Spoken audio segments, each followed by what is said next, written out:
Miya, Cain. I remember the feeling of excitement I felt attending my first Harvard-Yale football game freshman year.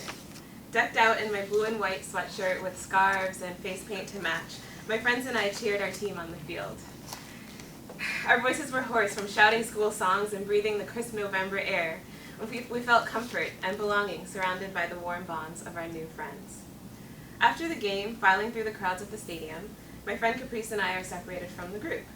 We're looking for the yellow school bus that will bring us back to campus and confidently board one, only to realize it is the wrong bus. A simple mistake, so we get off to search for the right one, when we hear a sharp, cold voice. "You fucking niggers, what the fuck did you steal? Empty your pockets." We turn around, astonished. We didn't steal anything. The white bus driver, red in the face, couldn't hear us, couldn't see us past her stereotypes. She called the police, and we were questioned and interrogated, even though there was no evidence and nothing was missing. I felt angry and humiliated. See, I was the first person in my family to go to college. I had left Miami for New Haven, and I was nervous about fitting in, about finding my place amongst all these students who already seemed to know the right things to say in class. It seemed like everyone had gotten a memo about what to watch and what to wear and what to read, and somehow I missed it. At this game, I finally felt a sense of belonging and pride, and in an instant that dissolved into anger at being policed in my own new backyard, frustration at being silenced before any words were spoken, and powerlessness in that moment to fight against this system of racism and injustice. I felt a sinking feeling that no matter how hard I worked to define myself, society was projecting definitions onto me. This wasn't the first or last time something like this happened to me, but as I shared my stories with others on campus, I realized I wasn't alone. I chose to start building bridges with others who felt isolated on campus. Whether hearing their natural hair was unprofessional, or being called towelhead, or being told Asian women were as loose as the New Orleans levee. We built bridges across students of color and other first-generationers, across race, class, and religion, and through music and stories, we created a community where we could all belong. I know these values of building across difference, of power in numbers, is something that we all share here. Just a month ago, we all woke up early to meet in Taubman for the all-day public narrative workshop. Most of us were nervous, some exhausted, others skeptical. But when Julia broke her silence about domestic violence in her home, we teared up with her when she shared her own feelings of powerlessness and silence.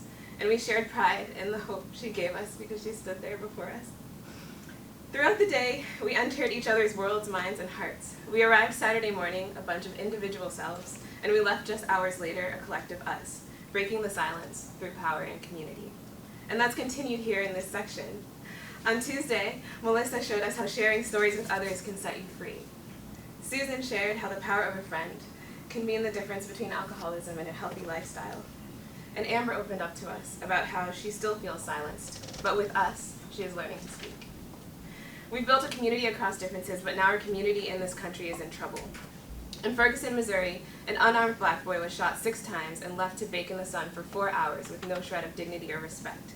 My friend Nicole recently graduated with her master's in education, but spent the night before Thanksgiving in jail because the officer accused her of not paying the metro fare. My mom was arrested and spent the night in a holding cell for driving her own car through her own neighborhood, and my host mom in Nevada was arrested in front of her own house because the cops thought she was breaking and entering. Even Paul in our section last year was stopped by an officer simply for walking down the streets of Harvard and being brown. The community in this country is tearing apart, and that is why this movement needs you. If we are not actively changing the institutions we are in, we are actively choosing to keep replaying the same nightmare of liberty and justice for some. Faced with this urgency, I decided in August to co-chair the Black Policy Conference on April 10th and 11th. We will bring policymakers, practitioners, and students to work through the issues facing marginalized communities in America today. Last year, the 300 conference participants were mostly black, but this year we need all of your voices at the table. We're partnering with the LGBT Caucus, the Africa Caucus, Hispanic Journal. We're bringing Cambridge High School students to let them know that their voices matter in policy.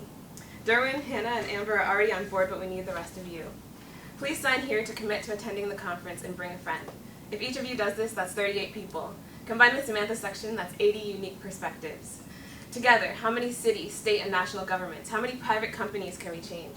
How many police forces and education systems can we convert from systems of silence and oppression to systems of empowerment? Together we are greater than our individual selves. We can fight to make sure that the senseless assault on communities of color ends today. Together we can break the silence. Raise your hand if you're with me.